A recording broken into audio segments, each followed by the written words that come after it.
si si sike sidle izwi sithi ukuphinda sidle izwi izwi sidle izwi lenkosi sisaselapha abazalwane kule ndaba kade bekade sikhuluma ngayo for I think the past, is it 2 weeks or 3 weeks, angisakhumbuli kahle, but ke silapha encwadini kaMateyu, Matthew chapter number 16. Ngizothatha nje leli verse elilodwa ebese ke ngoba sineyindawana mhlawumbe ezi more than one esizofunda kuzo, so but asithathe leli verse ngoba indaba esiyona esigcile kuyo amazwi lawa akhulunywe inkosi uJesu. Matthew chapter 16 verse 18 uthi ke nami ngithi kuwe wena unguPetro, phezu kwaleli dwala ngiyawulakha ibandla lami, amasango eHadesi awayi kulahlula. Ake sithandaze. Siyabonga baba izwi lakho leli sesilifundile, siyathandaza ukuba ke usambulele lona, ilona loyo khona namhlanje, usivula amehlo kamoya, uphinde usivule nendlebe, belona loyo inhliziyo yakhe futhi lamukele izwi lakho. uNkulunkulu wethu namandla onke, sibonga ukwazi ukuthi ke izwi lakho liyaphila, waliphefumulela malenza umsebenzi ke uphelele lokho wena olithumile ukuba likwenze, malikwenze empilweni zethu ngegama lenkosi yethu uJesu Kristu, amen. Last week bazalwane sikhulume ngendaba la yokuthi ngoba uJesu usho amazwi athi ke phezu kwaleli dwala ngiyolakha ibandla lami, so kusho ukuthi uJesu unebandla lakhe. Tshela makhelwane uJesu unebandla lakhe. So akusike ukuthi wonke amabandla akhona awakhe, sizobe siyazikhohlisa nje masisho njalo. Kukhona amabandla bazalwane angakaze nje abaka Jesu, bese kuba khona amabandla ake aba awakhe, kodwa ebudeni bendlela baxabana naye. Nikhona baxabana naye kwaze kwahlukwana.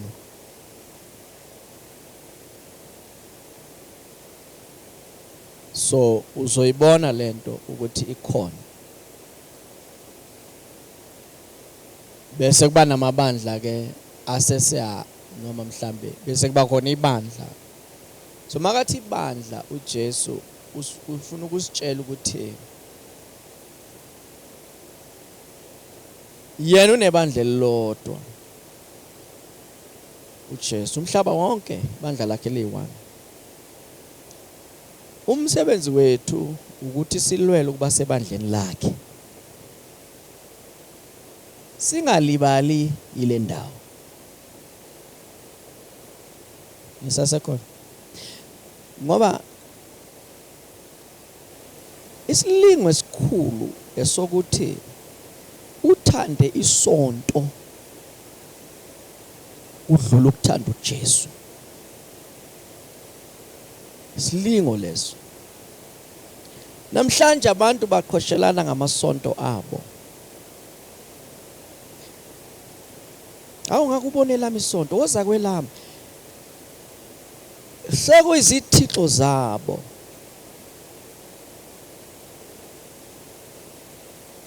ibandla lika Jesu bazalwane akalibuki ngebuilding.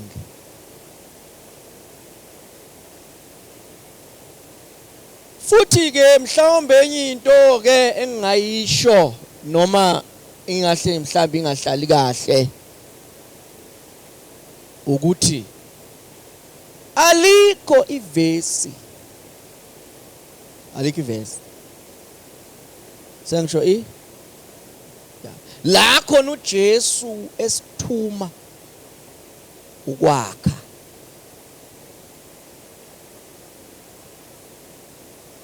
amasonto, alikho ivesi ne right, alikho ivesi elinjalo la esithuma khona kwakhe isonto. That's why akufanelanga ukuthi ibuilding is vala ingqondo,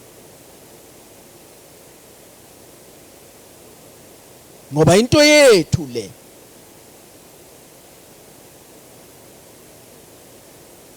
alikho ivesi asithume ukuthi sakhe isonto. That's why yithi kufanele sizishumayeze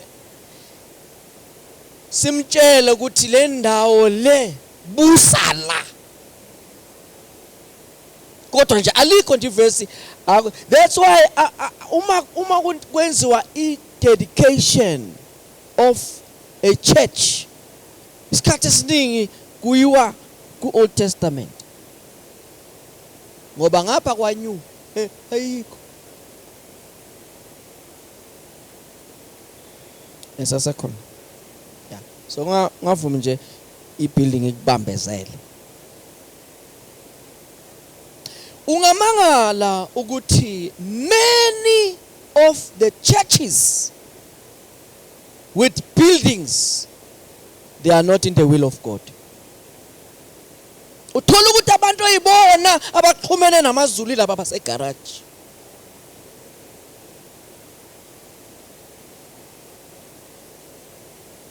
Yeah. Laba basema buildingini basesithixweni sabo benza into abayithandayo endaweni yabo. Uthixo akekho lapho, ulapha egarage, ulapha emkhukhwini.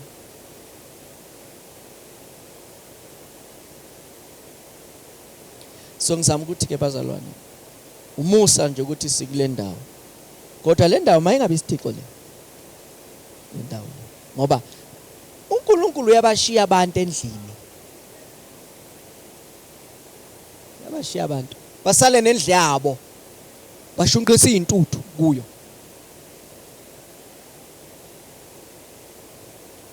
Bathi inkazimuli ifikile kanti basho kufutha umshini, ngoba uNkulunkulu unayo yakhe intuthu yakhe. So mawufune yakhe linda yena ayibaze. You right? Yeah. So uyavuma nje ikereke ikubambezela. So makathi uJesu upon this rock, it's not a physical rock, the spiritual rock. Le athi kwabaseKorinte idwala elabalandela.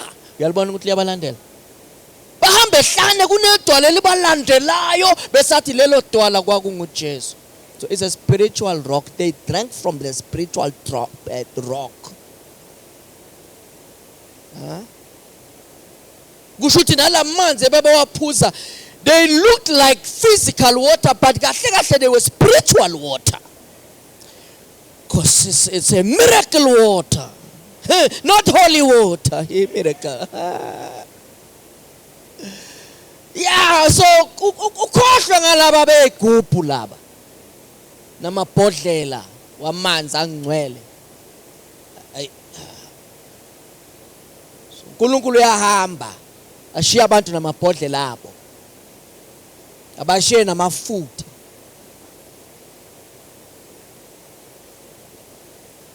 Because uJesu unendlela ibandla lakhe alakha ngayo, eyakhe indlela, akayakhi ngendlela thina esifuna ukuyakha ngayo. right? Yeah. So ke if siya decide thina ukuthi sifuna ukwenza ngendlela yethu, uJesu lo wale ngesiphambanweni angasishiya. Because bakhona bamlalelayo. So angasiyeka athi abasashiya. Siqhubeke. Ithi ngokutshela, uma uJesu ehamba akusali ku-empty. Sathane uyangena lapha. Maningi amakareka abuswa uSathane. Maningi kabi. Ushaya isiginci sakhe, kukhala isithathulo sakhe lapha badansela yena. Nabaphuma bathi, wow. Wow, what a presence. Hey, i-presence engana holiness. Bathi kade basebukhoneni baphuma bayodla izona. Hoy. Akusinto kaJesu le. No. Singakhohlisana. Akahlala endaweni engcolile. So, mabantu bethi bazo uNkulunkulu kodwa bengaphuma ezonweni, akusuyo uNkulunkulu loyo. Hawu, mosima ngaleso siyenzeka lapha ba. Hayi, noSathane unazo izimanga zakhe. So, ungasitsheli ngezimangaliso.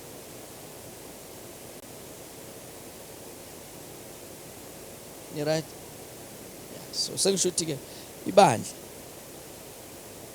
elika Jesu lakhe wahuye ngendlela yakhe. Akafuni opinion yethu.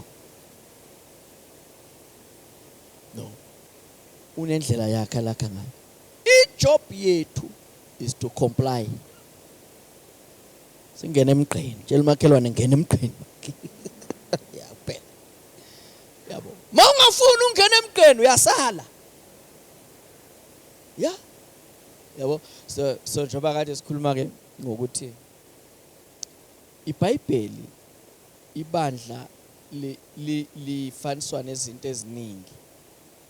So last week kade sibuka ini building. Angithi church as a building. So if the church is a building, Christ is a foundation, you are a stone.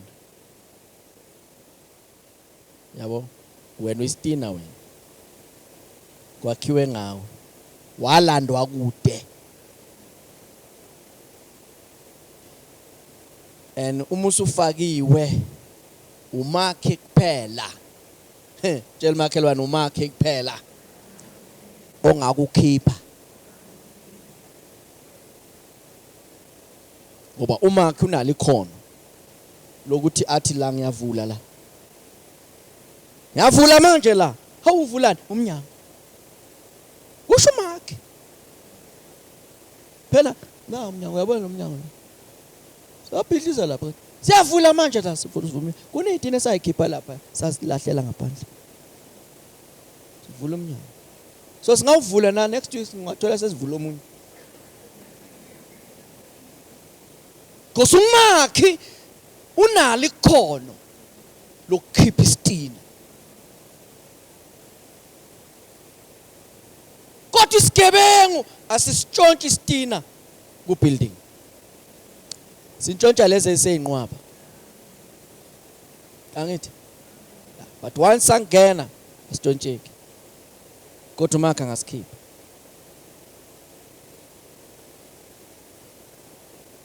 That's why uma singamjabulisi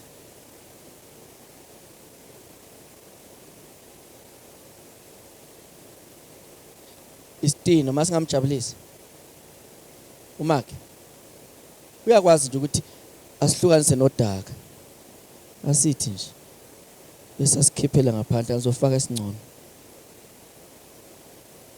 umakhe. So mawusufakiwe kuJesu ungaclaimi ukuthi you are permanent. You are in him as long as you comply.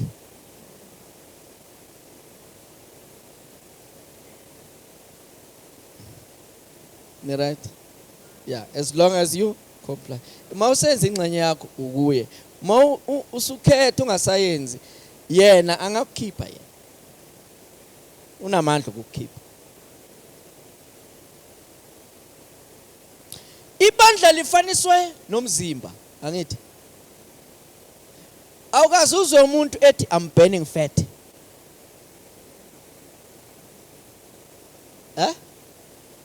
Burning fat.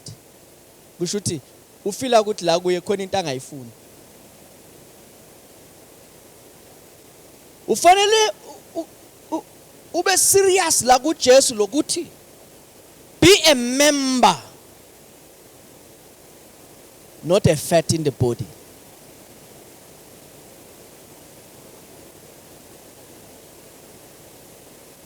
Ngosabanye basemzimbeni kodwa abasima members of the body ba amafutha emzimbeni.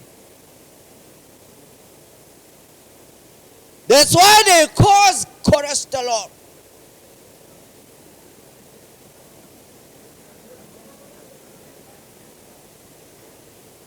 In the body. So ubukhona bakhe bugulisa umzimba. So they must burn the fat. Take him out. Nisasekhona. So ungayithathi light lento le. uJesu abefundisa ngamaparable. So iparable nale yenzo understand lento kuyo ukuze wazi ukuthi ubehave njani. Now asifunde ke namhlanje sithathe elinye iphuzu elikhuluma ngokuthi ibandla liyini. Ibandla asiye ku John chapter 15. Sifunde uJohn chapter 15 uzozwa ke ibandla lelo. Kuzosiza ukuthi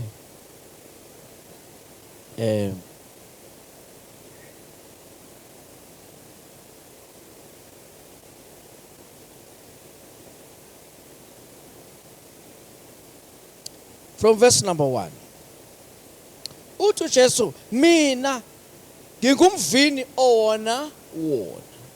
Ubaba ungumlimi. Yilelo nalelo gatsha eligimi elingatheli izithelo uyalisusa. Yilelo nalelo elithela izithelo uyalihlunga ukuba lithele kakhulu. Nina senihlanzekile ngezwi engilikhulume kini. Hlalani kimi nami ngihlale kini. Njengalokhu igatsha lingethela izithelo ngokwalo kuphela uma lihlala emvinini. Kanjalo nani kuphela uma nihlala kimi. Mina ngingumvini, nina ningamagatsha. Ohlala kimi nami kuye lowo uthela izithelo eziningi, ngokuba ngaphandle kwami ngenze lutho. Uma umuntu ehlala kimi, uma umuntu engahlali kimi ulahlwa ngaphandle njengegatsha abune bawabuthe bawaphonse emlilweni ashe. Uma nihlala kimi namazwi ami ehlala kini niyakucela enikuthandayo nikwenzele. Ubaba uyadunyiswa uyakhazimuliswa ngalokuba nithela izithelo eziningi nibe ngabafundi bami. Njengalokho ubaba engithandile nami nginithandile, hlalani othandweni lwami. Uma nigcina imiyalo yami niyakuhlala othandweni lwami. Njengaloku nami ngigcinile imiyalo kaBaba ngihlala othandweni lwakhe. Nginitshelile lokhu ukuba ukuthokoza kwenu kube kimi nokuthokoza kwenu kugcwale. So ibandla leli bazalwane. So tshela makhelwane ibandla leli. So ke uyazi namhlanje ngathi ngingathola abantu abangangisiza. Ngazi ukuthi ngidinga abangaki. Mhlambe for now asithathe 7. Ngithola abantu abawu 7. asisheshiseni nje about 17 nithi tu libe la sizobona ukuthi le ndaba siyisebenza kanjani.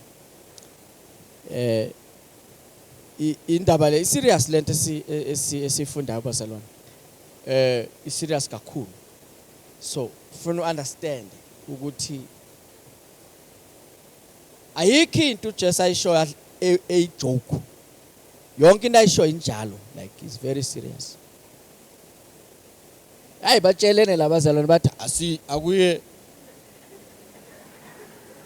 So kungathithi ke ibandla zinsizwa. Right. So lo mzalwane uma ufaka ibhanji use center. Sizomenza umvini owona.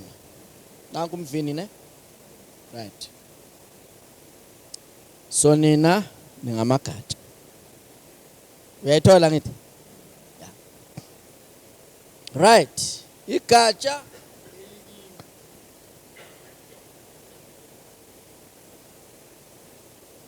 yambona? Igatsha elikimi. Igatsha elikimi. Kuthi nje awunazi izandla more than 2. Uyabo? But igatsha elikimi bekufanele ubambela. Igatsha elinjani? Elikimi. Bekufanele kube nje. Angithi? Kahle. Ile ndlela uJesu akha ngayo ibandla lakho, la uzawubamba la ubamba khona. Igatsha yeah. So kubanjwe emvinini. Now uthi uJesu ubaba ungumlimi.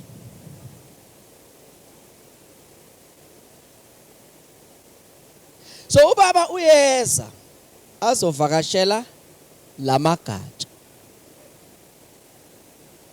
Wonke wabheke lamagatsha ukuthi ithelo zikhona na. Ubaba loyo wenza le job. Ubaba uma ethola ukuthi igatsha litheli ngoba uthemba umvini. So kuyamxaka ukuthi kuza kanjani kube negatsha elingatheli kanti umvini right. So akachithi isikhathi unquma igatsha. Uyayithola? So kusho ukuthi ubaba mefika akaloko ebuza into eziningi, hey ubuyaphi kwenze njani, ukwatiswe yini, hayi ubuka izithelo, ufuna nje isithelo. Uma ethola ubaba ukuthi hawu bantu leli gatsha liyathela kodwa lithela kancane, uyazi kunokwenzakalani? Kunokuba so.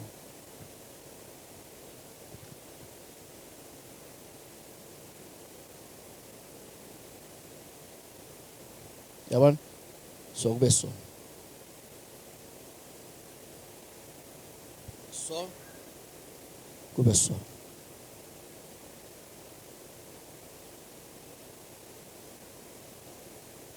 So ubaba uyafika ke. Uzovakashela umvini.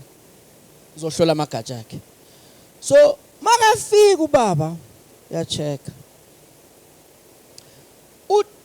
Uqala la. Uthola ukuthi akazi ukuthi manje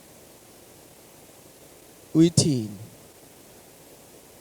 Ngoba ayikho kuJesu isemntwini.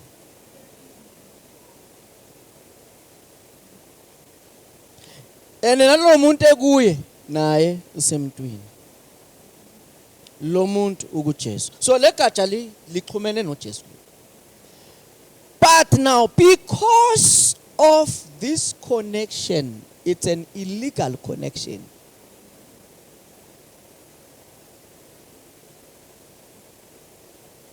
Uyayizwa na? So uma ethola ukuthi le gatsha leli liyathela, kodwa alitheli kahle.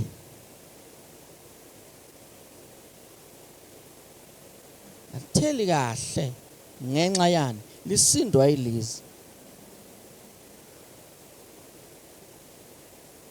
Ngoba lezi azitheli. Kodwa nazo zibambelele. Na unganakanga wena uzibona zisemvinini. Ebese nquma la. So maka nquma la is cut off, is pruning.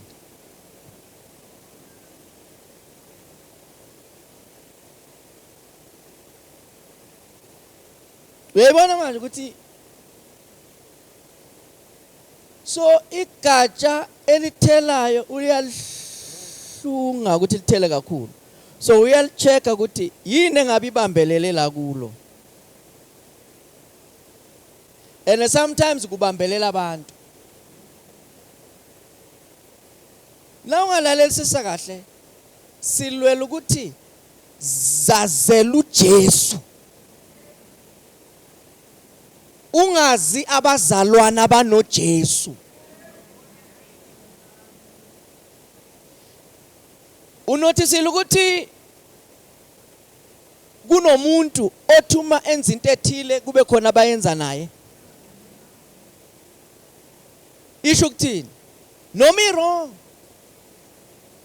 Isho ukuthini? Baxhumene. Bane connection yabo. Eyabo i-connection.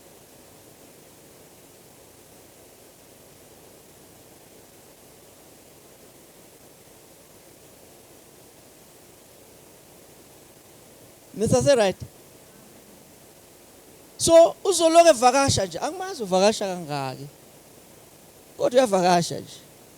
Ngoba ufuna ukuthi lo asibone isidingo sokuzixhumela. Hayi ukuthi uyamzonda. No, akamzonda.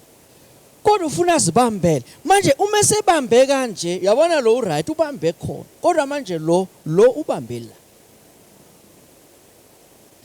Ngoba ubambe la akasatheli. Ngoba bekufanele ukuthi aze la. Kodwa akezi kuJesu zemntwini. Hayi kuJesu zesontweni. Akazanga kuJesu, angijabana manje. Ngoba uma uze kuJesu sekuJesu. Mara uze kumfundisi.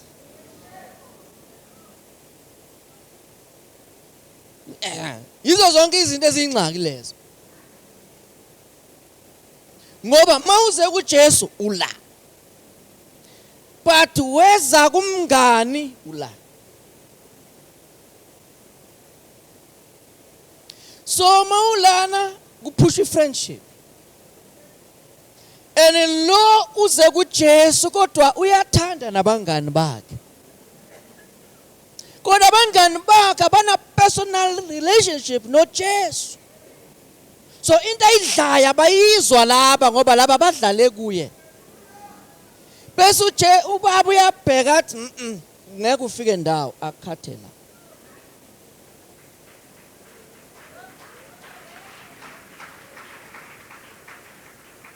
Enakakhatha uyabona ukuthi lo by virtue of connection is out. So na ifanele sivangeli azizele yena ashiye loya. Nakamshiya uthi lo hawusuka weza ngami kula ndawo ayazi ngami.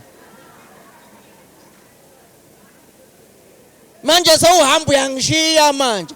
Cha seyipersonal phela manje.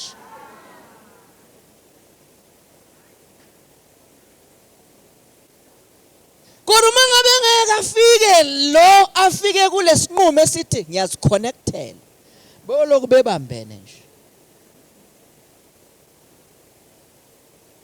Mngani wami vele mina nawe sibuya kude. Ya but niyaphi? Ukubuya kude siyakuzwa kodwa niyaphi? So uma lomza ngoba uyacula. So it's personal ke manje uzoyizwa ke. Uma eze enkonzweni ngomculo ula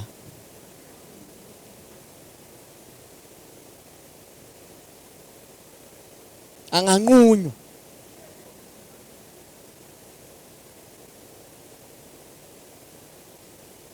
So kufanele adlule emculweni ahlale enkosini.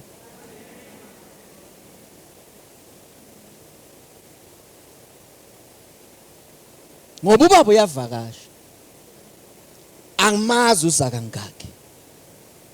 Ngoba nalo uyamfuna. Ukuthi hayi naye aka connect.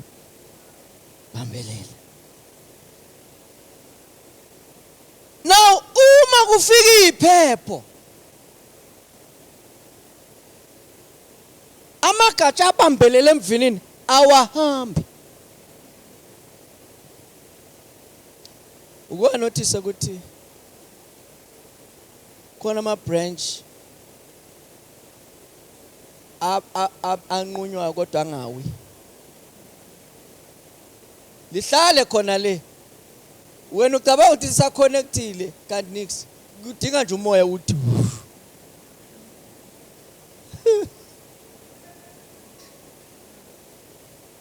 Especially kule nyanga ka July no August. I-pruning.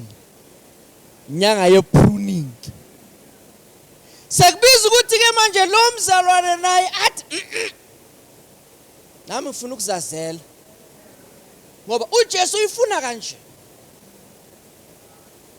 Ukuthi wonke umuntu akasincelele. So nami ngiyaxosha kimi. Nami ngithi angifuni ukuba umvini wakho. Woze emvinini. Ngoba njengoba bebambelele nami ngiyabambelela sonke sibambelele. Uyazi kuzonceda kuphi ke? Kunceda ekutheni noma ngingajika mina. Laba bayamazi uJesu. Ngeke bathi hawu mase kuwa nodladla thina siyoba yini? Hey, wafelwa udladla wena kantini. Yabona ukuthi kuyakusiza. Ngoba ayikho into engcono kunensindiso. Kodwa abantu abafiki kuJesu baphelela kumfundisi. That's why noma eseyilahla abamboni ngoba abayazi nento eright. Hayi phela thina ncegu sazi wena. Oh yey.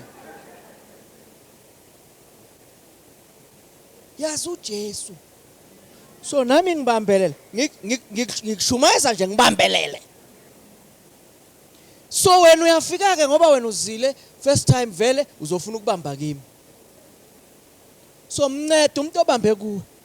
Yabo? So kusho ukuthi uma inje na inje bala fanele lo atshele lo ukuthi kubanjwa kanjani.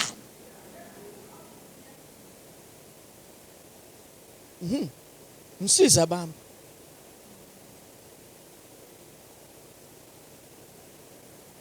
Ya umtshela woza ngapha. Bamba la. Uyayibona ke manje? Ngoba phela vele lento ispiritual. So uma siqala ukuhlangana sibonana physical. So awuyazi imfihlo yami yokuhlala enkosini. So wena mawusuka ekhaya, hey ke sale kadladla. Oh. So na ufika lana udladla uthi hey nangu uJesu ngapha. Ngoba na uzolibala yimi. Nakukhala icilongo. Uzosala wena. And number 2, mawulibele yimi, uJesu uzobona ukuthi wena umthwalo wami bese akunqume. Anqume wena. ngoba ephuna mina.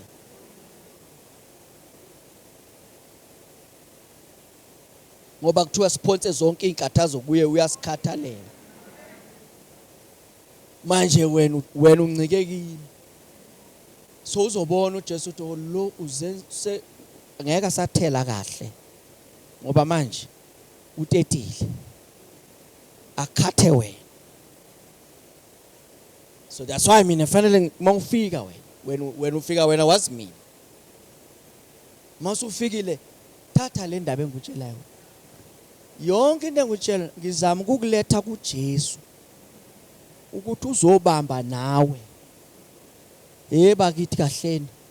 Kuthiwa kwaba nomama owabamba nomphetho wengubo. So ubamba la ungahle ubambe khona noma phi kuyabambeka nje kuJesu ubambe ngoba okusalayo ufanele uzazele wena. So if I was khathazi ukuthi uyobamba ngeke umazi lo Jesu. Bakithi uJesu awumazi ngokweminyaka owena oyibalayo. Kwenze ukuthi yonke leminyaka eyibalayo is a waste of time ngoba you have never started a journey no Jesu wena. Ubuhamba namakereke.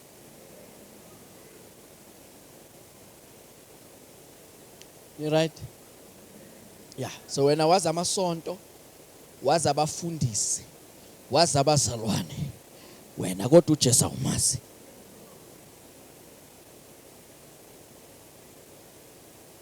Yabo, so usenkingeni ngoba kungenzeka ukuthi vele iproof yokuthi you are not in Christ.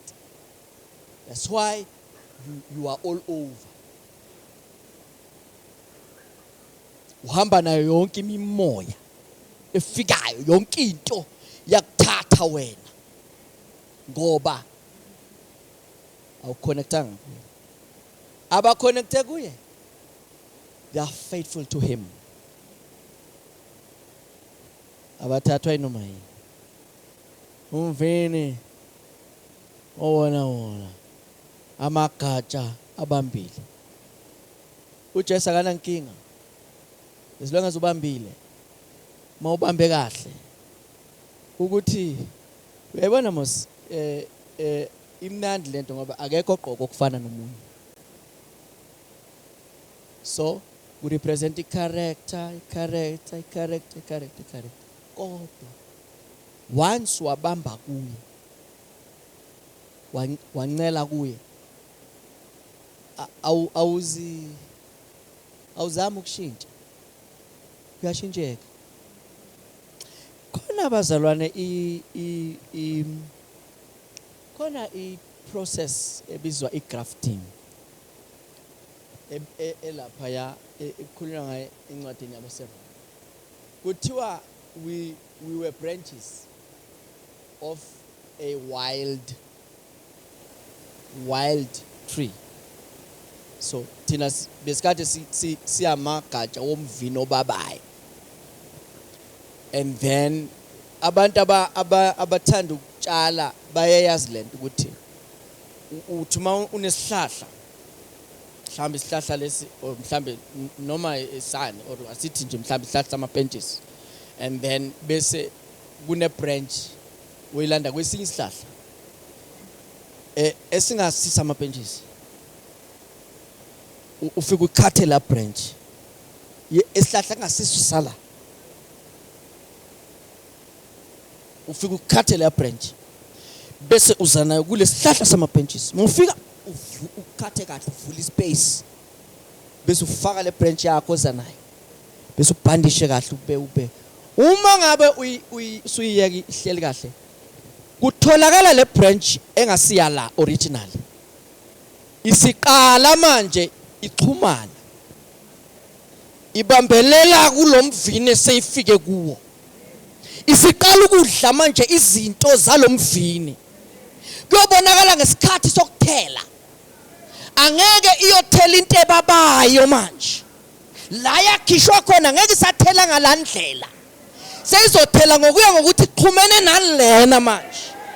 So nalaba bayazi ukuthi kade injani bamangaza ukuthi hayibo yabo njena manje iproof yokuthi isiconnecte kwenye indawo. So inkinga lento ukuthi awushintshi eserious. Inkinga nje eserious ukuthi awushintshi ngoba iyakhuluma lento yokungashintshi wakho ngoba ikhuluma okuningi ngeconnection. You right? Yeah. Right. Nathemba nibambile. Buza umakhelwane ngabe ngakuphi kena kunje. Hey, bazalwane. Ngiyabonga. Nambamba lo mzalwane. Naze namshwabanisela. So yokukhumbula na ufika ekhaya ke ukuthi ushwabene nje umvini wona. Yeah, asibashayile ihlombe bazalwane, siyabonga kakhulu bantwana benkosi. Now ngiyathemba uyayibamba lento. Asikhulume ngasithelo ukuthi uma ufunda ngesingisi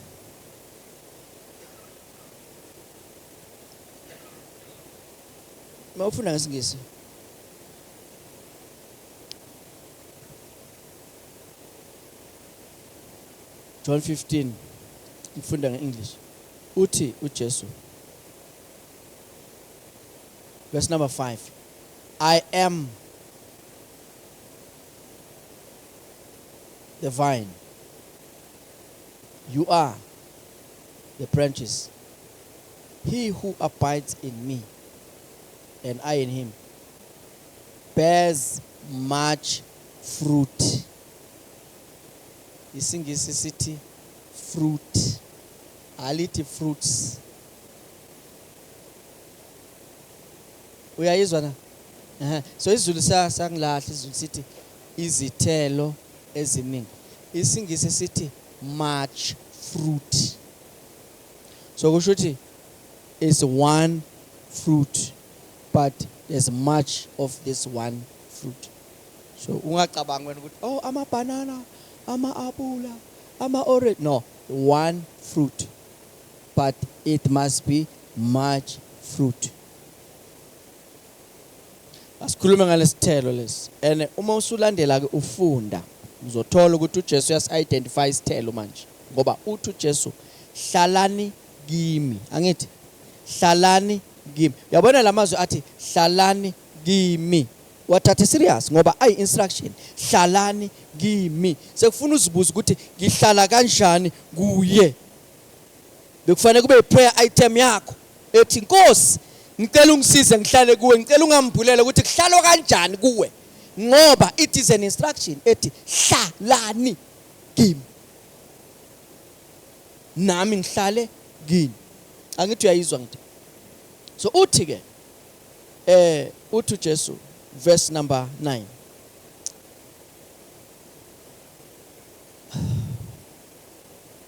omhlaba siqale ku7 uthi if you abide in me and my words abide in you, you will ask whatever you desire and it shall be done for you. Uma nihlala kimi namazwi ami. Uyabona lento ukuthi ulifunda iBhayibheli ukuthi serious kangakanani, ngoba amazwi akhe akafuna ahlale eBhayibhelini. Kwamanje aseBhayibhelini uwafuna ukuthi ahlale kuwe, ngoba uma ehleli kuwe amazwi akhe khona into ayenzayo amazwi akhe. So amazwi akhe aphila. Verse number 3 uthi you are already clean because of the word which I have spoken to you. Kusho ukuthi amazwi akhe ayasihlanza. Uyayithola ngithi So kunezinto ezisingcolisile. Impilo yokungabi naNkulunkulu nje ingcolile nje. Impilo nje engcolile leyo. But izwi lakhe uma ulizwa ulithathe lingene kuwe liyakuhlanza.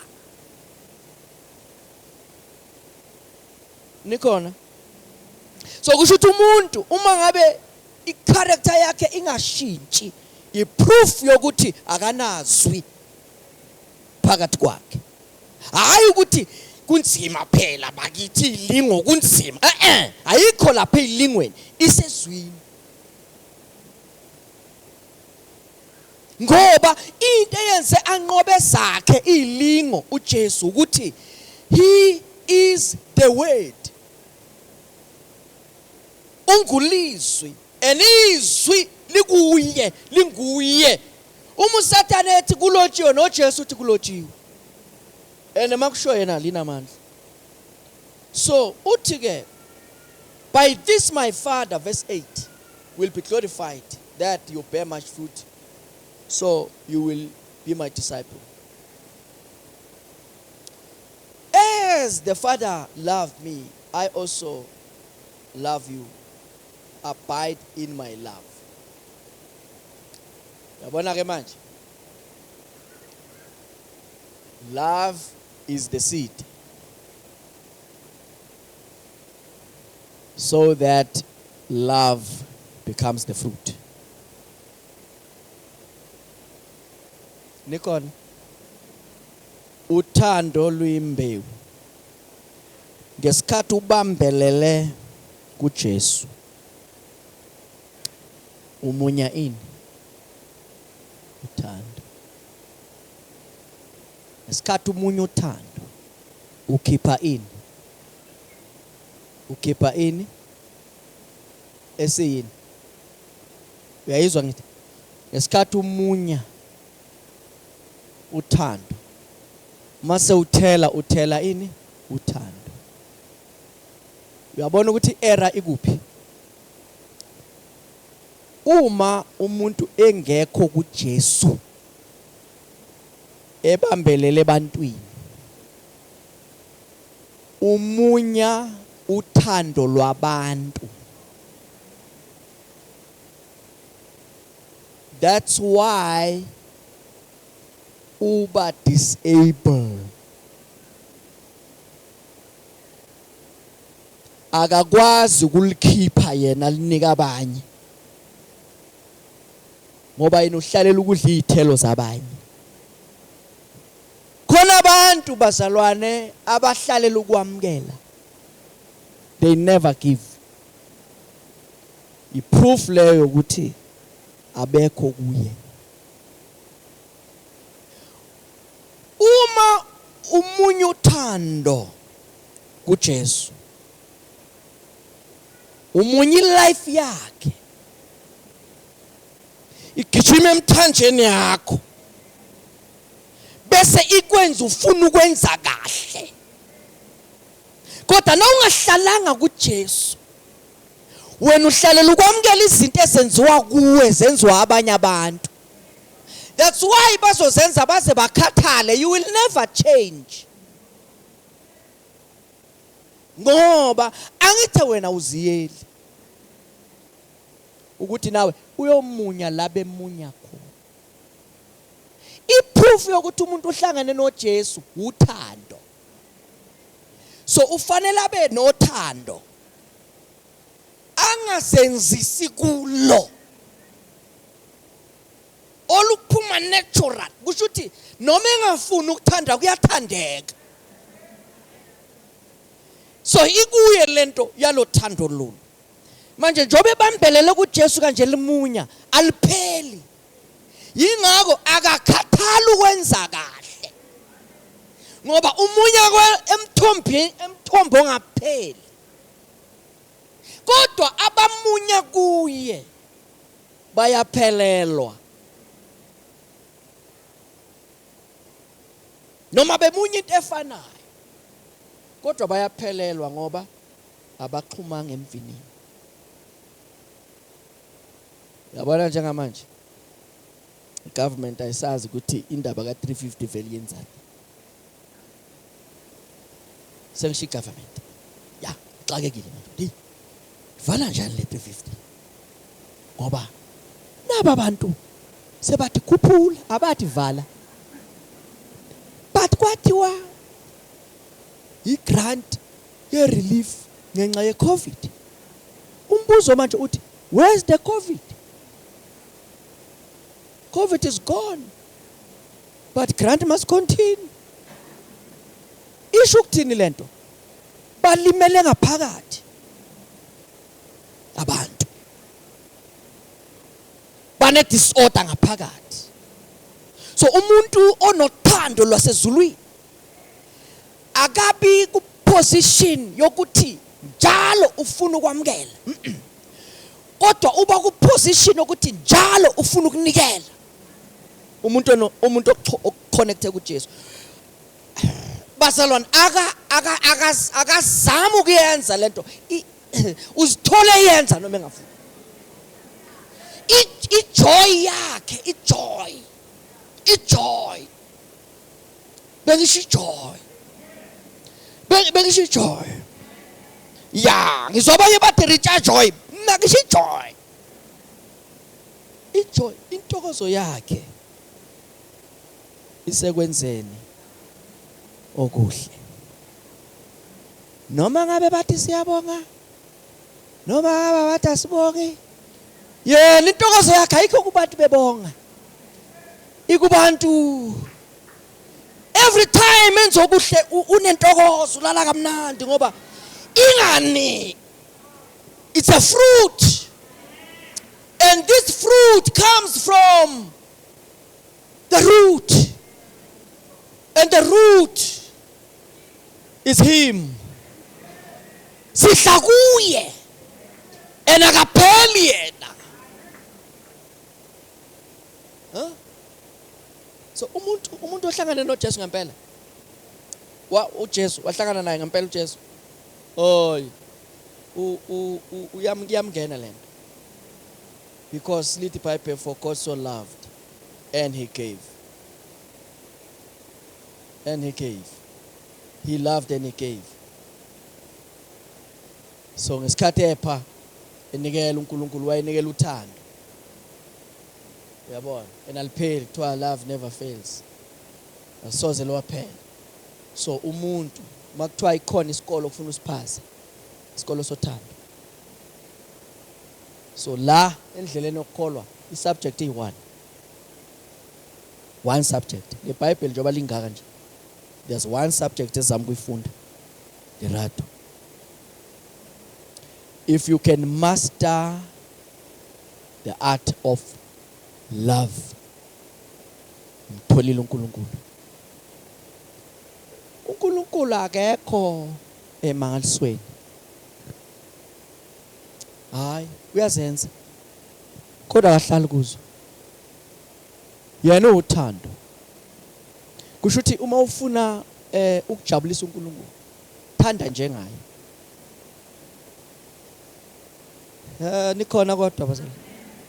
Thanda njengaye.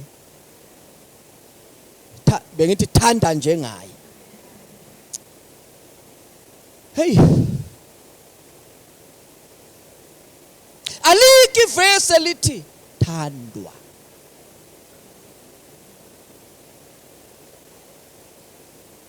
So njoba uzula kangaka nje. Ngifuna uthando, mina ngifuna uthando. Hey, hamba kuJesu, uthando lukuJesu. Lento oyifunayo niyatholakala. Kodwa ayitholakali la uyakhona. Ukuhamuza umuntu, hayi abazalwane balapha abanathando. Wena unalo yini? Unalo wena ngoba uma ngabe banganalo bekufanele uba tastise. So bayazula abantu. Ufuna uthando. Ufuna uthando. All you need is love. And all you need is Christ. There is love. So now ungakwazi ukuxhuma kuye umunye uthando. uJesu nalothando likwazi ukuvala isikhala sikababa wakulahla. Ngoba nangabe isikhala sikababa wakulahla singakavalwa uzoba ingozi na ushada. Dangerous wena. Ngoba kushada umuntu obhida.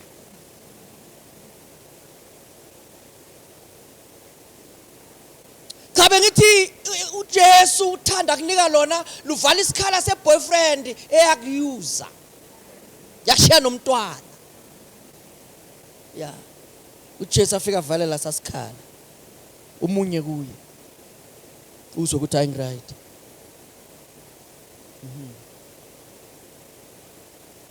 Kabe ngisho nje ukuthi uJesu uyasivala isikhala salo baba wabantwana wakushiya nabantwana bebancane. Munya kuye akwazi ukuthi avale lesasikhala ngoba nasingavalwa uyingozi ebantwaneni.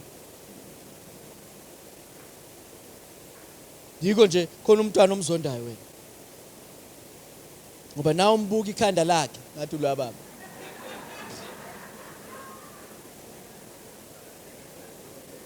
Manje lo mntwana enzeni ngoba phela vele ubaba wakhe akithi ubaba wakhe.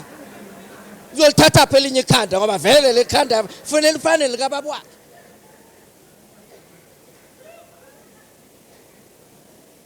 So dila nawe. Nikhona kodwa bazalwane. So ngamanye amazwi ihlahla zimbili bazalwane. Khona isihlahla somvino obabayo, khona lo mvino wona wona.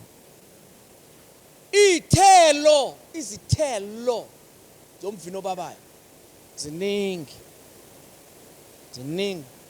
Incwadi yabaseGalatia yakubalela. So if awusisho ukuthi ungakuphi, ilula funda abaseGalatia. Bazokutshela abaseGalatia ukuthi ungakuphi. Ngoba ungaba sesontweni kodwa ungekho kuJesu. Na usesontweni ungekho kuJesu, usathela ngalendlela ongakafika esontweni. Usasenjalo. That's why kunabantu ababejola bengakafiki enkonzweni. And then bathi mabafika ngapha enkonzweni balahla ama boyfriend wangale bazothatha wala. So ithelo isafana. Umjolo wasesontweni awukho ngcwele. Umjolo nawo ku same level nalo wasesportini. Same level. Yeah. Sengishuthi ke uma ngabe wena ne boyfriend yakho nila namhlanje nazi ukuthi umjolo wenu awukho ngcwele.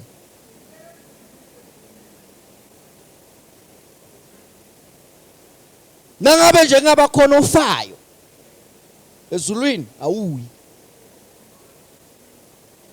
Ngoba abanjengawe abangeni phela ngale. Ngoba umuntu ufanele aphenduka lahle.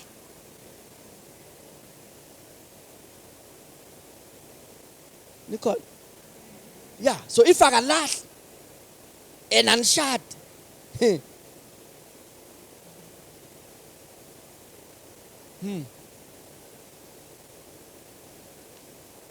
You right?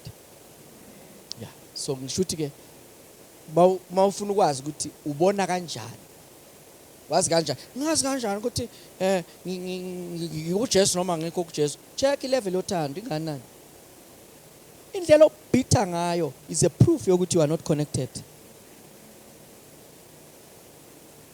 Because akekho umuntu ongakconnecta kuJesu aqhubeke nebitterness ngendlela wena obitha ngayo. Hawu mara ngiyamthanda uNkulunkulu. Uthe hlalani kimi. Uthi uma ningithanda nokugcina imiyalo yami. So uJesu akathandwa ngokutshelwa. Uthandwa ngokwenzelwa. So awumshake uJesu mawuthi ngiyawurata Jesu. Hayi. Ubheka izenzo. Uthi do you follow the commandments?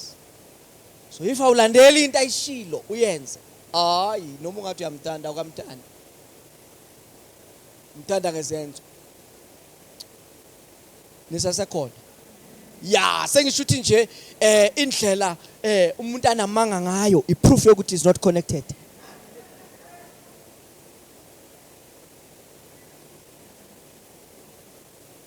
Ngoba akekho umuntu ongaconnecta kuJesu oliqiniso.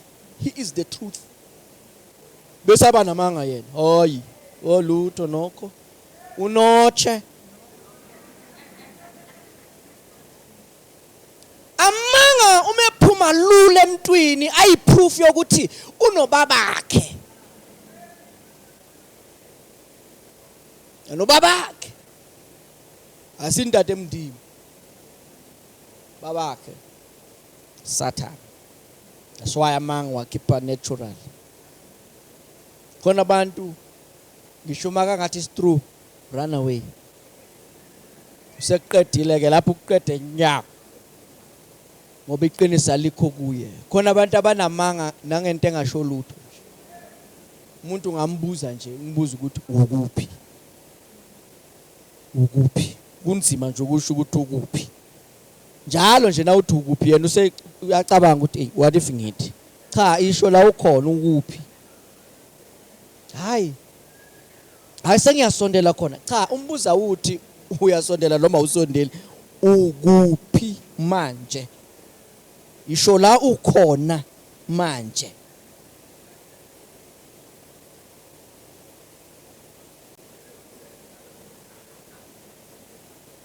Uyazi kunomuntu engambuza manje ngithi ukuphi? Kube nzima nje ukuthi ngisenkonzweni.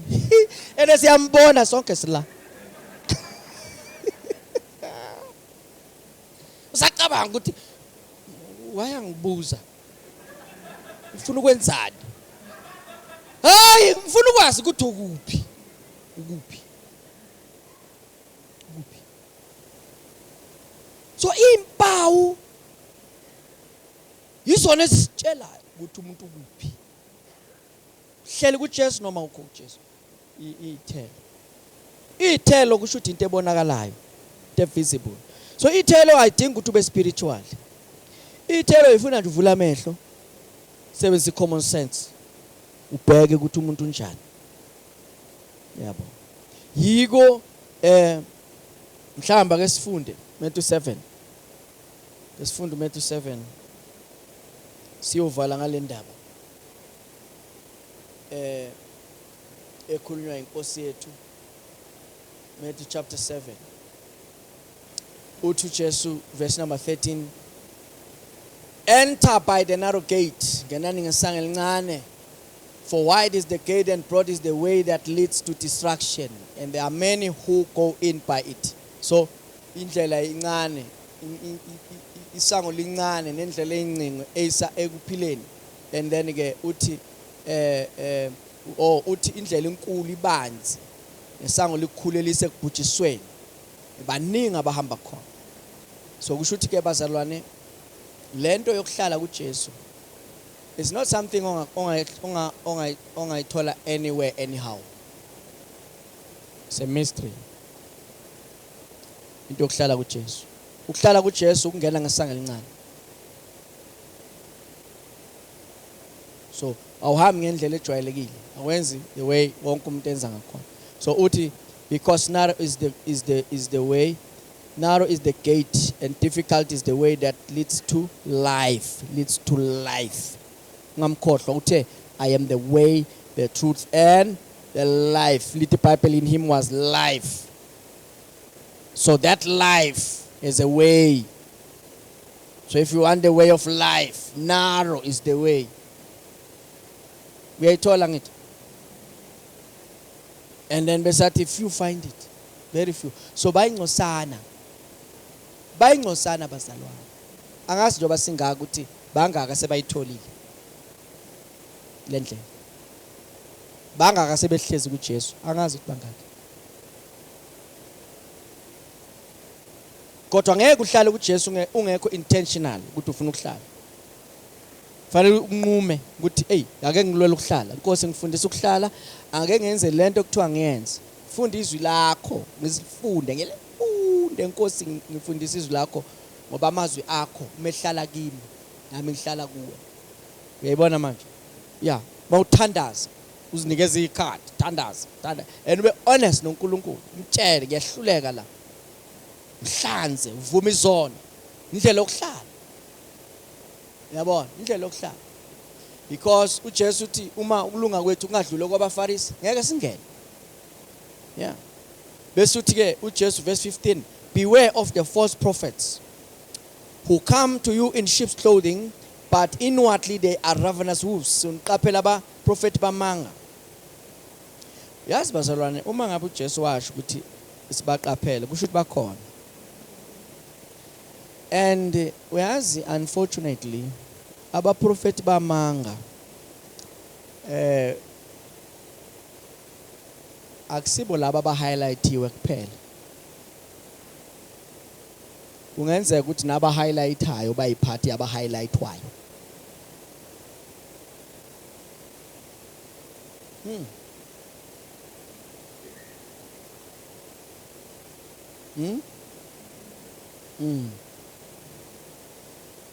Ukuthi nje lapha khona into e-highlightekayo. So ngoba khona into e-highlightekayo sekukhonjwa bona. So uJesu before ama-highlights uthi you will know them by their fruit. Besathi, do men gather grapes from thorn bushes or figs from thistles? Ungakwazi ukukhipha ama-grapes esihlahleni esinameva? Uthi angiyolanda ama-grapes sizowakhipha ngiyazi.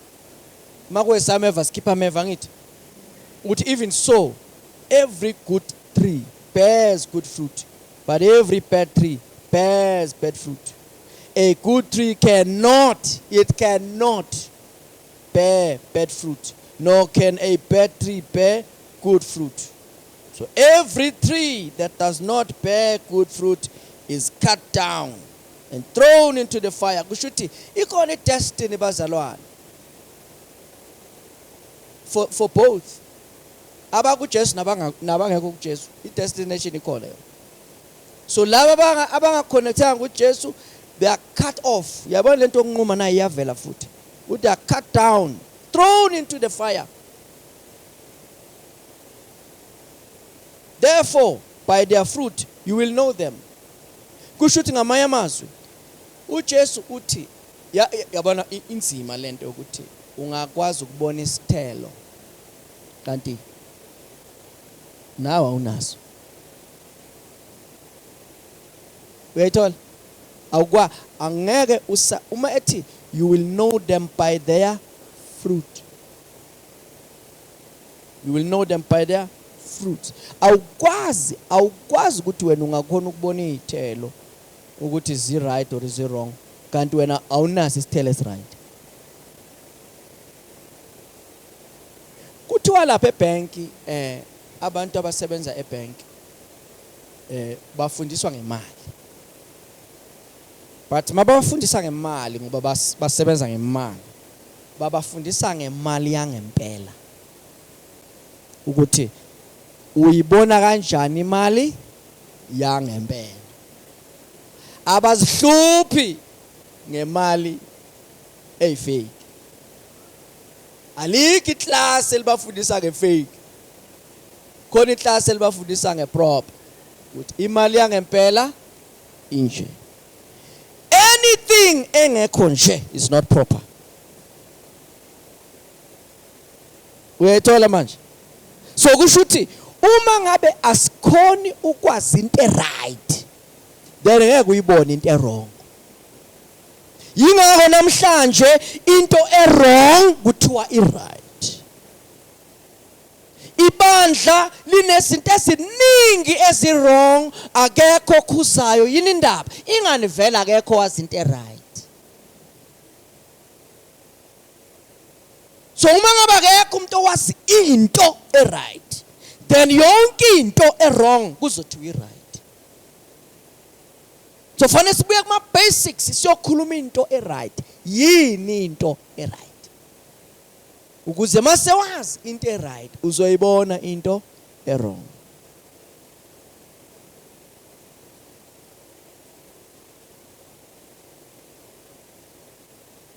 Ne right? So ke understand, that's why mawufunda iBhayibheli uliqala ku-Old Testament ukhona ukubona uNkulunkulu esimkhonzayo ngoba is the same God. Khona ukumbona ukuthi unjani, character yakhe injani. Abantu abaphila ku-Old Testament especially ngekhathi zakaMoses babebona uNkulunkulu kwenye level ebenza ukuthi bamsaba uNkulunkulu, bamsaba. Azathi uNkulunkulu ngathi bangahlala bangisaba kanje. Kodwa ukusaba kwakhona kuyaphela. Namhlanje ilevel yokusaba uNkulunkulu is 0 if not minus. Ilevel yokusaba uNkulunkulu ebandleni u0. Enye izinto esifuna siyikhulekele ukuthi inkosi isisize ubuye la kusaba uNkulunkulu. Ngoba ukusaba uNkulunkulu makukhona umuntu akalwela ukuziveza emuhle. Kodwa ulwela ukuba muhle. And mangabe muhle uba muhle from inside. Akavezi ngaphandle. Ulwa elingaphakathi. So lenta ayiveza phambi kwabantu. Kube lenta ayiyo ngaphakathi. Baningi abantu abazipresente be right. Kanti bafihle amahlazo anzima. Lifestyle abayiphilayo i-corruption. Kodwa bayakholwa. Kodwa na ungathi kulo muntu akuzofakaza. Bazalwane ngiyabonga uNkulunkulu ugcinile usimakade yazi bazalwane ngimuzwe emathanjeni. Mapha amathambo kunje. Mapha amathambo. Ngoba bekufanele uqale ngokuvuma izono ukuthi bakithi ngishayekile. I need help. I'm struggling. Ngwele sonweni. Basikasa abantu abangakutshela bawele sonweni manje. Wonke umuntu ufuna ukuvela nje ungcwele. Ngwele. Kodwa mawungamthola la Monday or Sunday ntambama. Kuthi nje inkosi ayingiphanga lo msebenzi. Uma bengiphile bengizoba impukane. Hambe nawe. Ngihambe nawe nje la uhamba khona, hambe nawe. Ngikubona ukuthi wenzani. Manje ngiyabona inkosi ayingiphanga la job, so ngigade nami. Uma mangagada wena ngizokhohlwa yimi. Kodwa kunohlobo lwabantu abakwazi ukufake. They know how to pray njengabazalwane. They know how to read the Bible njengabazalwane. They bashanga ama-tongues. Bazalwane isikhathi sanamhlanje. Bayina. Ama-tongues are in. Ama-tongues. Kodwa still i-lifestyle improve. If ama-tongues abuya kumoya ongcwele, why i-lifestyle ingashintshi? Umuntu ushaya ngayilima ajuluke awe phansi makabuye avuka lapha ezonweni. Moya kaNkulunkulu lama-tongues lawa. Cha mawungayazi into right. Uzoba nenkinga yokubona wrong. Nangabe into right awuyazi. Umoya kaNkulunkulu umoya ongcwele, holy. It's not a nickname. It's a character. It's the Holy Spirit. So if he's holy, akakwazi ukusebenzisa umuntu engcolile. Angamkhuzi. Angamsoli. Umuntu angaphenduki. Aqhubeke nje. That's why now uqhubeka ufunda la. Uthi uJesu. Not everyone, verse 21, who says to me, Lord, Lord, ngoba bayasha abantu, Lord, Lord, shall enter the kingdom of heaven, but he who does the will of my Father who is in heaven. Verse 22, many will say to me in that day. Uyazi uJesu waziphambili. Uthulile nje ubhekile. Uyazi ukuthi liyeza usuku. uthi bayoza abantu bathi Nkosi Nkosi, we have prophesied in your name, we have cast out demon in your name, done many wonders in your name, and then I will declare to them, I never knew you.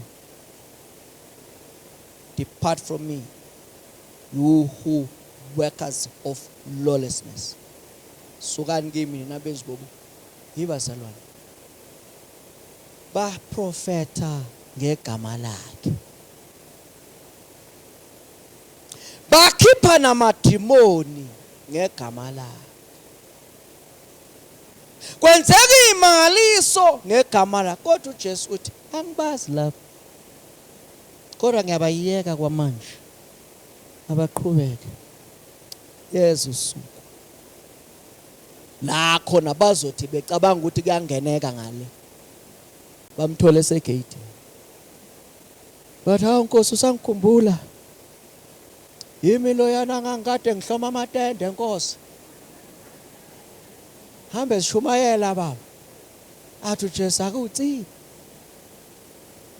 Hawu usakhumbula ukuthi bangaka bakhipha amadimoni athi akuthi. Yeba kithi kubhlungu ukuthi uJesu athi akakwazi. Ene kungcono into yakho ilungiswe manje. Wasane naye manje. Hey bazalwane. Uma uJesu umazi manje uzokwazi naye. Na umvuma manje uzokuvuma naye. Kodwa na unganaki lifestyle. Ungatheli. Kusho ukuthi ngokuka Jesu ukhipha amadimoni nokuprofeta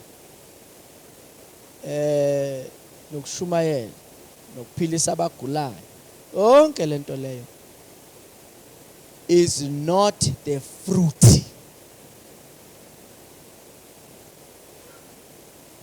ngokuka Jesu, is a gift. So I gift ke mntana kaNkulunkulu inje. Angithi thina we are branches. Angithi. So imagine isihlahla seChristmas. Uma kuza iChristmas, aba celebrate iChristmas. Babeka ama gift esihlahleni seChristmas. Bayawahenga. Lawo ma gift awana budlelwane nesihlahla. Ahengiwe. That's why a gift does not prove maturity.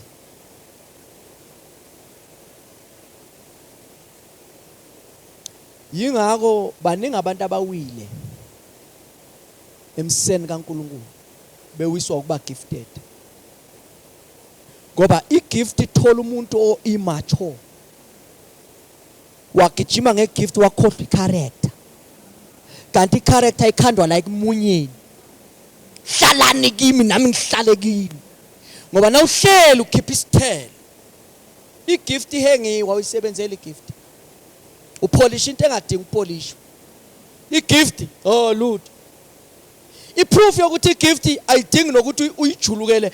Kuthiwa uSamson bakithi wayejola jola vuka ithintithe ashaya amaFilisti.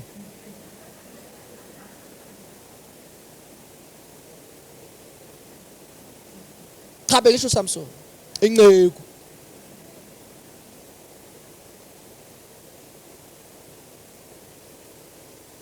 Oh ijolele nje kuzimalaka kodwa nayizithintithe maFilisti. Yingakho base bathi ake sithole usisi ngoba siyambona ngathi uweak. Ngapha simtholela usisi ozositshela imfihlo yakhe. Sathola uDelilah azothi ngalamehlo akathi. Fake imshanyelo athi ngimshanyelo. Umbuka ngimshanyelo athi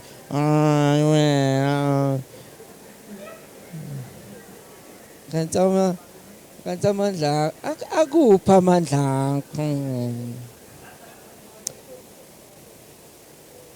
Baze bamgunda. uNkulunkulu wamshiya. kuthiwa wathi mephaphama wayithintitha ngokujwayelekile kwathola ukuthi uThixo usemshiyile ngoba i-lifestyle yakhe imkhostile bazoxabana noNkulunkulu.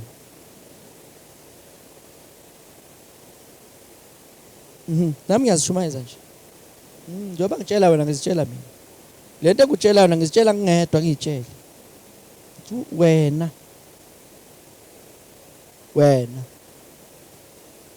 ngiphambi kwesibungu wena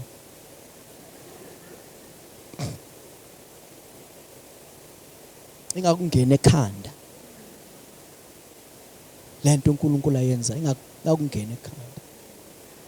You can't fake it. Can't fake it. So you must go to God and cry. Nkosi angishiyi. Sale nalento wena ungasekho. Kubeke ngishumayele uJesu asathi umazi lo. So nami ngishumaza ngedwa ngoba ngiyayimagine nje ukhala icilongo. Phela nangakhala icilongo sila enkonzweni. Just imagine bakithi ngisele. Yar. Into engayithini kodwa. Sele manje. Bona abantu bayancipha. Bayithathe serious lento engishoyo. Kanti mina ngiyadlala. Fanele uma kukhala icilongo sisenkonzweni kuvela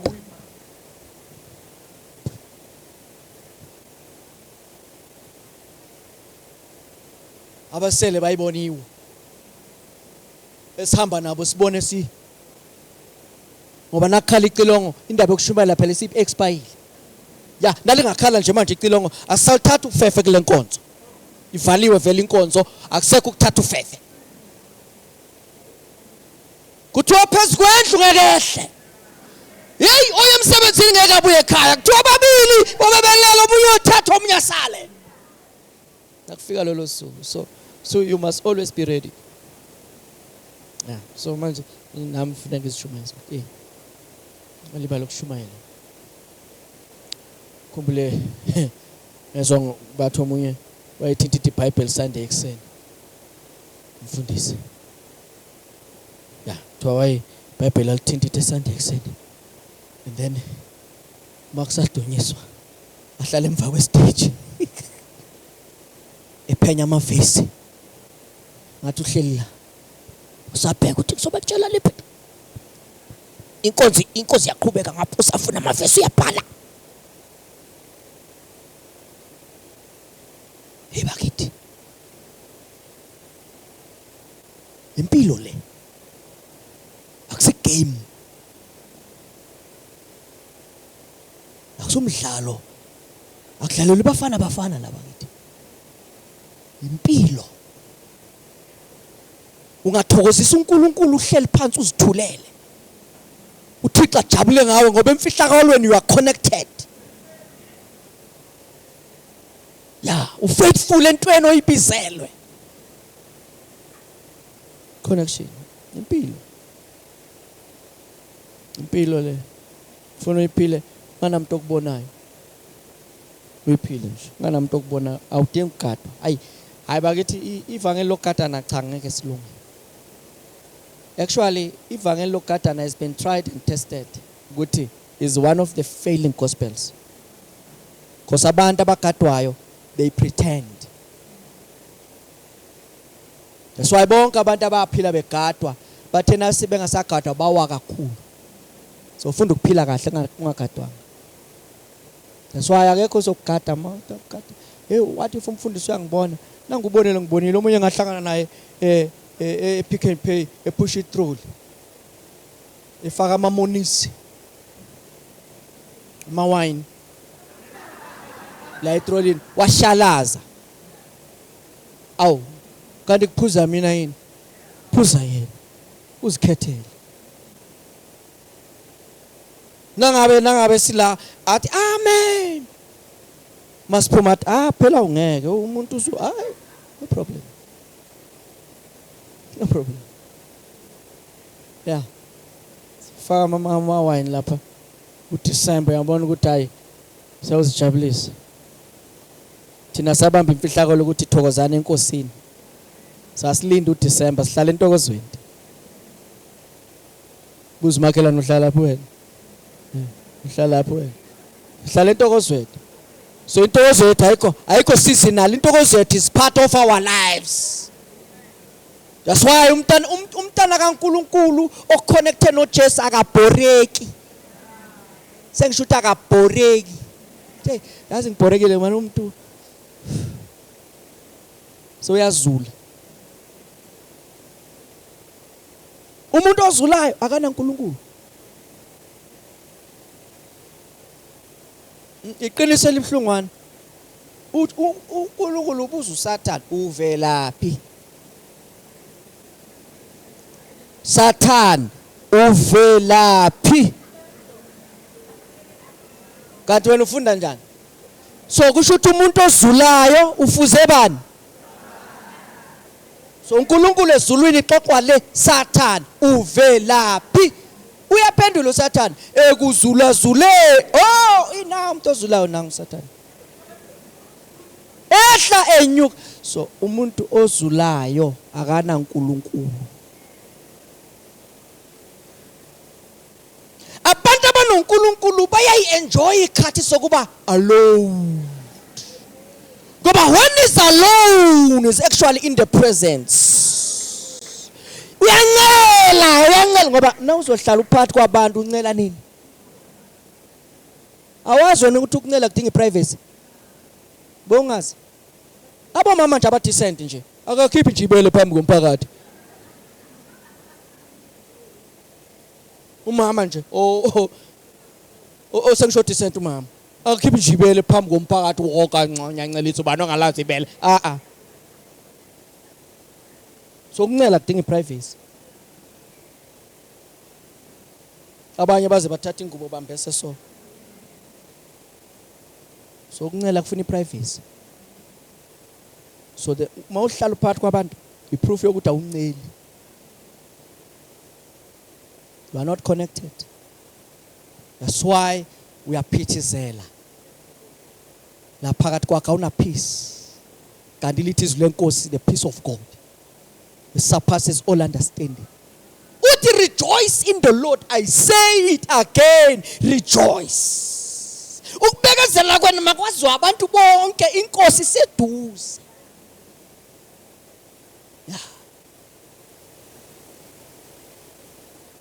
Ningakhathazeki ngalutho.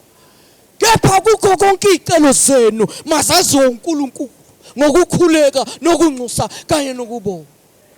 Khona ukuthula kukaNkulunkulu okudlula ukuqonda konke kuyawulondoloza inhliziyo zenu nemicabango kuKristu Jesu. kuKristu Jesu kune-address. So indlela ongana peace ngayo improve awunceli.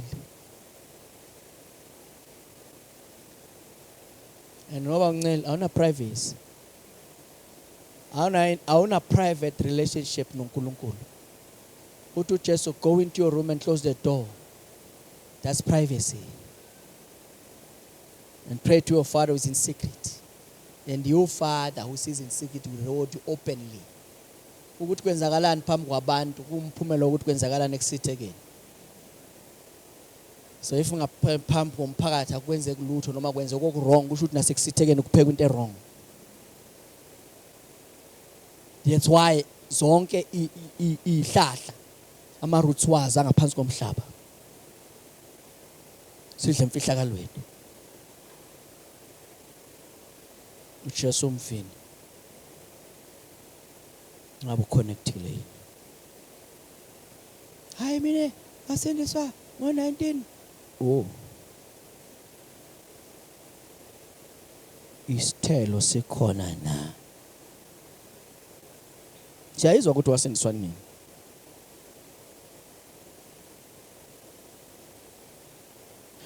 Ukusindiswa kahle ntingithi kwamukela uJesu kufana nokuthi unqunywe kulesa sihlahla so ulethwa la kodwa la sofuna uvuma ukuconnect ukuthi udle ukuze ukwazi ukuthela ngendlela uJesu afuna ngayo. So lelanga lelo wami Nkosi namhlanje nakwamukela enhlizweni yami, lalela u step 1 loyo, which is the easiest but ukusuka lapho kimsebenzi. Work out your own salvation, your own. Akekho umuntu osebenzele omunye, wonke umuntu you must work your own salvation. Wonke umuntu, umdala noma umncane, work your own salvation. Nikona? Yes. Work your own salvation. Nangaba abantwana abancane laba basafunda ema-crash nabo banikezwe imisebenzi e-crash bathi crayona la. Nomntwana naye lo wakho ufanele afundiswe into kaNkulunkulu asemncane. Ne right? Ungathi usemncane. Ngoba nasumlalela emdala la emlonyeni. Iminyaka yona mncane kodwa amdala la emlonyeni. So if akadli izwi kuse-early uzoba nengxaki. Ngoba manje sebeyaphuthuma bakhula fast. Nikhona abazalwane.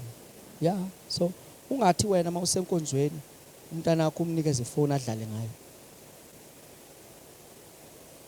Usikhathi serious wena umnikeza umntana ifoni ukuthi adlale ngayo. Kanti ngabe umfundisa ubu serious. Ngoba esikolweni akayi nefoni. Maka sesikolweni lo mntwana wenza into enziwe eklasini enziwa abantwana bonke, so uyabehave. So mfundiseke nokuthi nasenkonzweni uthengele iBhayibheli lakhe elingangaye. Uvula nawe, siyavula manje uvula nawe. Siyavula manje uvula nawe. Siyavula sesivula nawe. Uyamsiza. Kunokuthi umdlalise uSpider-Man. Ngesikhathi esicritical kangaka umntwana udlala uSpider-Man. Ngoba uzoyikhipha izithelo zika Spider-Man. Ngoba uhle yona. Kodwa nakangadli izwi yokhipha izithelo zezwi. Yena uzoconnect ukudlula wena. Yazi abantwana nangabe bazi uNkulunkulu kusase early. Uke uthi na uphuma endleleni omzali ukhuza umntwana. Ubona nje lo mntwana lo uconnectile lo mntwana. Ubona into errong yenziwa umzali futhi akuqonde. Akuqonda ngakugeki, akuqonde nje athi ngqo. Vele ubona ungakwadi nawe bese uthi awu Nkosi ngiyaphenduka. Usizile wamfundisa sasemncane. Kodwa mamfundisa ukudlala iliphi ilanga eliyofika la khona uzothi serious khona. Nikhona kodwa asivale bazalwane. Umvino wona. Isithelo uthando. Baba uyacheka. Thando nalingekho umosha umvini. Unganqunywa. So every time kune act of love oyenzayo, an act of love oyenzayo is a fruit uNkulunkulu ayibhekayo ayibalayo. Yena uzokubuka abheka izinto ezingakuvimba ukuthi uthele kakhulu, akusize ayisuse. But if there's no love at all, sengxakini, you can be cut off. That's why fanele uziphushe ukuphila uthando, uziphushe ukwenza kahle. Ngoba is a proof yokuthi you are connected. Egameni lenkosi uJesu. Amen. Cela siphakameni ke bazalwane. Sigoqele inkonzo namhlanje. Sigoqele inkonzo. Yazi bazalwane ukuthi ziningi izinto uNkulunkulu azenza easy for us without even asking ngenxa ukuthi uconnectile. Because no connected kuJesu umunye life and life yakhe iphethe yonke into. Yonke into ikhona la kule mpilo. So into enkulu kakhulu ukuthi uconnect. So ngiyacela kulesikhathi bazalwane ukuthi esikhuleke nje sonke uzicelele enkosini ukuthi baba sengilizwile izwi lakho ngisize kuba ngiconnecte manje. Nikeza amandla okuconnecta, nginikeza amandla okuhlala kuwe. Nikeza amandla okufunda iBhayibheli, amandla okuthandaza. Ngambulela imfihlakalo. Yonke into eyisho kimi mangiyithathe serious ngiyenze. Ngiyacela nje sithandazeni sonke bazalwane egameni lenkosi uJesu. Baba siyakubonga nakulesi sikhathi. Sikunikeza udumo lonke, uthembekile wena, uphakeme. Akakho njengawe, uyisiphephelo wena, uyinqaba yethu. Ulidwala lethu nomhlenge. Izwi lakho lithi ngumvini wona ubaba ngumlimi thina singamagatsha. Siyazinikela ke kulesi sikhathi baba, ilona loyo we humble ourselves before you. Ngoba wena osazi kangcono, wena osazi kahle. Sisize ke baba kuba sithele ithelo. Sifundise ukuhlala kuwe namhlanje. Ilona lo mambulelo ukuthi enze njani ukuhlala kuwe. Izwi lakho alizwile makaliqonde. Izwi lakho malithele ithelo phakathi kwethu. Siyathandaza baba kuba umoya wokuzenzisa uphume phakathi kwethu. Ngoba lisho njalo izwi lakho uma ukulunga kwethu kungekufane nokwabaFarisi ngeke singene. Awu baba masingaliwa ekugcineni. Uthi wena singene ngesango elincane namhlanje. We choose a narrow gate. We choose a narrow gate. Ngegama lenkosi uJesu we choose a narrow gate. Singena ngesango elincane ngoba indlela inkulu. Nesango libanze iswe ekubhujisweni. Baningi abahamba khona. Siyazinikela kuwe ke namhlanje kuba as your church masirepresente ngendlela right. Masiphile lempilo wena osikhethela ukuba siphile yona. Masihambe ngendlela wena osibekela ukuba sihambe kuyo. Egameni lenkosi uJesu. Siyabonga ke baba sikunikeza udumo lonke. Asikambono njengawe. Egameni lenkosi uJesu. Thank you Jesus. Ngiyacela bazalwane nakungenzeka ukuthi ukhona la uJesu akwazi umamkele. Ufisa ukuthi nje sikhuleke nawe kulesi sikhathi. Mamkele uJesu uzenzela wena. Awenzeli umuntu kodwa uzenzela wena. Yonke lento esikhulume ngayo namhlanje step number 1 ukwamukela uJesu abe inkosi nomsindisi. So ngiyacela nje bazalwane sonke ilona loyo la ukhona uma ngabe uJesu akwazi umamukele lo mthandazo esizowenza is very important for you. Kodwa bonke abanye abazalwane asiwenze lo mkhuleko bazalwane. Ukwenza sure ubudlelwane bethu nenkosi ku right. Ngiyacela ushe emva kwami uthi inkosi uJesu iza kuwe. Ngiyavuma ukuthi wena uyinkosi nomsindisi wempilo yami. Namhlanje ngiyazinikela kuwe. Ngiyakuvuma ungumvini owona. Mina ngiyigatsha. Kusukela namhlanje ngihlala kuwe. Nawe hlala kimi.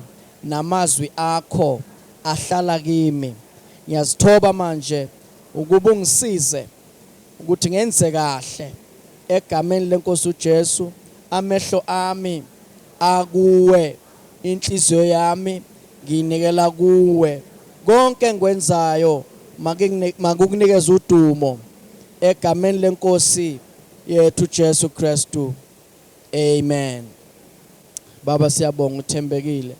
Sesiyaphuma baba kulesi sikhathi siyathandaza kuba ilona loyo ke baba ukhona kule ndawo uzibonakalisa uNkulunkulu empilweni yakhe. Sithandazela amandla umuntu ongaphakathi ilona lo Kristu Jesu ahlala enhlizweni abe inkosi. Sikhulekela baba kuba ilona lo umnikeza isibindi sokuqhubeka endleleni. Unikeza amandla amasha, umqinise endleleni. Menzele indlela nala kuthiwa indlela ayikho khona. Egameni lenkosi uJesu umlwele baba. Sikhulekela imihlolo nezimangaliso zakho ezenziwa nguwe for udumo lwakho.